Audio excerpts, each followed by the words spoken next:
I rarely ever regret beating a game, cause I'll usually pick the right game for me and beat it and feel good about it, or I'll simply give up on a game that I thought I would like but I don't really like. And with Indigo Prophecy, I have a weird feeling because I played it, I've beaten it, and I regret playing it, and I want to explain why.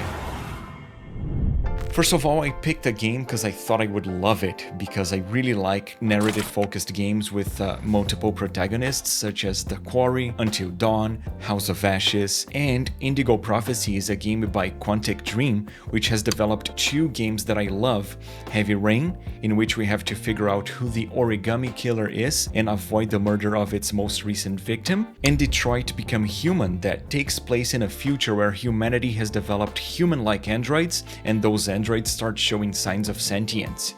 I played Indigo Prophecy on the original Xbox, and this game is also known as Fahrenheit in other regions, and it is available for the Xbox, PlayStation 2, PlayStation 4, PC, and Xbox 360. And as soon as I started playing it, I was impressed. First of all, this is a game from 2005 and running on a console from 2001, and it looks amazing. And when you start the game, the tutorial is super distinct. In the tutorial, you have the game director speaking directly to you in a studio, explaining how to play the game. And I thought it was very different, super nice. And be careful, you're entering a world where anything can happen.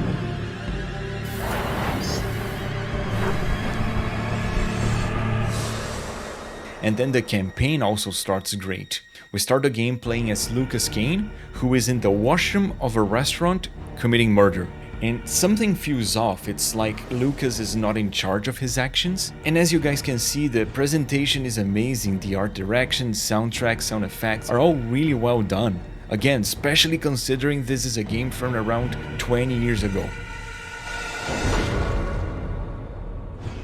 And once Lucas runs away from the scene of the murder, we start playing as two other characters, Carla Valenti and Tyler Miles. Both are detectives who are in charge of the murder committed by Lucas. Tyler, somebody gets murdered every day in New York. But especially when I'm on night duty. And the gameplay starts and flows really well. The interactions are done with the right analog stick, so different actions require different stick movements. You wanna open a drawer, stick movement. You wanna check a computer, stick movement. You wanna open a door, stick movement. And also if you wanna pick a dialogue option, stick movement. Also, Indigo Prophecy has very intense QuickTime events, sequences that use both analog sticks. In those sequences, you have to be very fast, and those sequences can last a long time, so you have to stay really focused.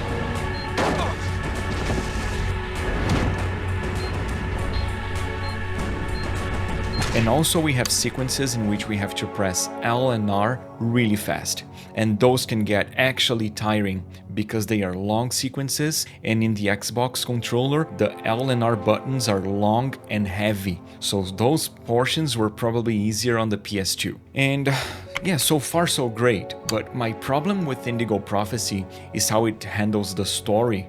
This is a narrative-focused game that has a bad story in my opinion. The game involves eventually supernatural events, which to me is not a problem. I have no issues with games that have supernatural occurrences, but I don't think Indigo Prophecy implements the supernatural elements well, especially towards the end, with villains being quickly and poorly introduced, no proper closures for very important characters, Plus, with everything that's going on now, I guess it doesn't really matter. and with a relationship being established between characters that is sudden and with no apparent reason and no build-up. Thankfully, Indigo Prophecy is not a lengthy game. I beat it in around 9 hours of game, but I honestly regret playing it because it started amazing but was a mess at the end. At least, I feel like it helped establish the narrative-driven genre, and surely Quantic Dream learned a lot from the development of Indigo Prophecy because both Heavy Rain and Detroit Become Human are amazing games and much better than Indigo Prophecy. The cop recognized me. We both knew it. It's hard to say why he didn't turn me in. Maybe he decided I was even. I had taken a life and given one back. And also, Quantic Dream has developed Beyond Two Souls, but I don't really enjoy Beyond Two Souls, even though a lot of people like it. I hope you liked the video, and I recommend my video showing that the Xbox 360 looks better than you remember. Please consider subscribing.